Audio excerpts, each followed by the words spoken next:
50,000 रुपयांची लाच स्वीकारत असताना नवापूर पोलीस निरीक्षक ज्ञानेश्वर वारे LCBच्या जाळ्यात।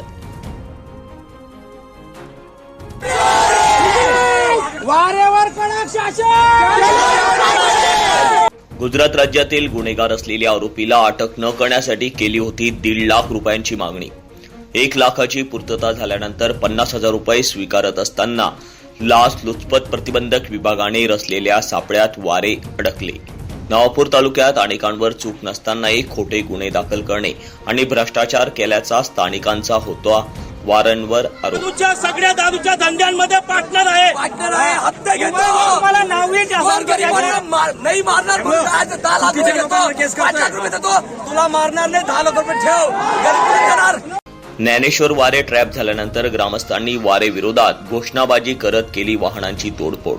Satpura express news Navapur. मुख्य संचालक सुनील गावित।